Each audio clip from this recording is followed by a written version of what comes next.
ایک بادشاہ محلے کی چھت پر ٹہلنے چلا گیا۔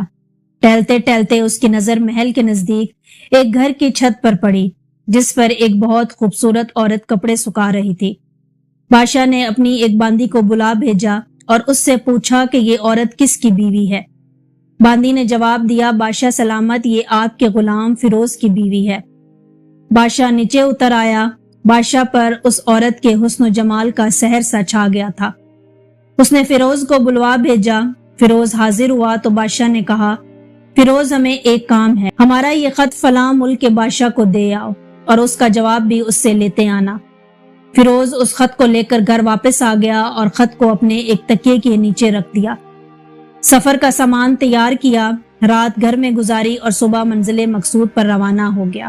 اس بات سے لا علم کے بادشاہ نے اس کے ساتھ کیا چال چلی ہے۔ ادھر فیروز جیسے ہی نظروں سے اوجھل ہوا، بادشاہ چپکے سے فیروز کے گھر پہنچا اور آہستہ سے فیروز کے گھر کا دروازہ کھٹکھٹایا۔ فیروز کی بیوی نے پوچھا کہ کون ہے؟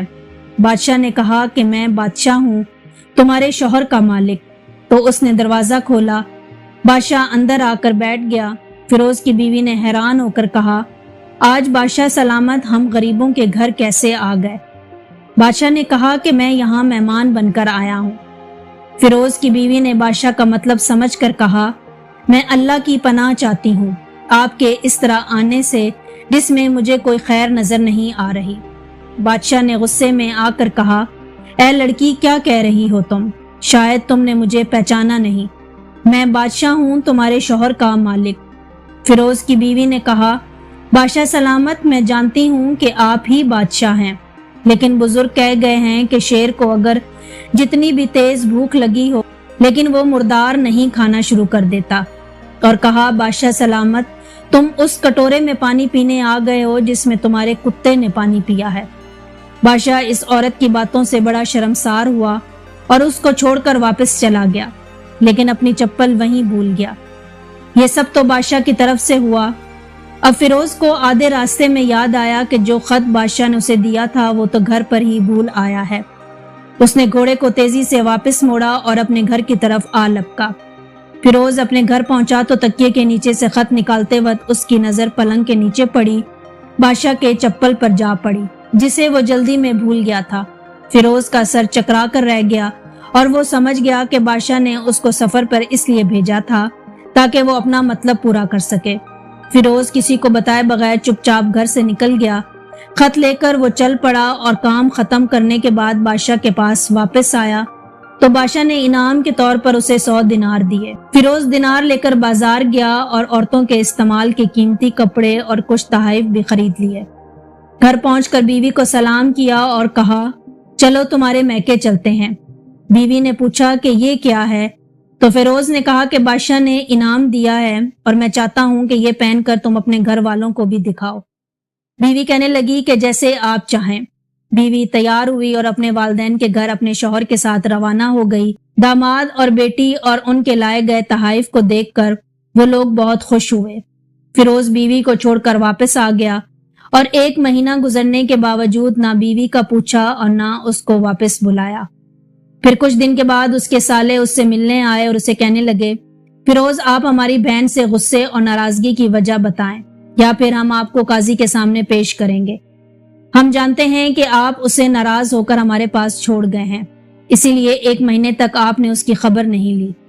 فیروز نے کہا کہ اگر تم چاہو تو قاضی کے پاس اس مسئلے کو لے چلو، لیکن میرے ذمے اس کا ایسا کوئی حق باقی نہیں جو میں نے ادا نہ کیا ہو۔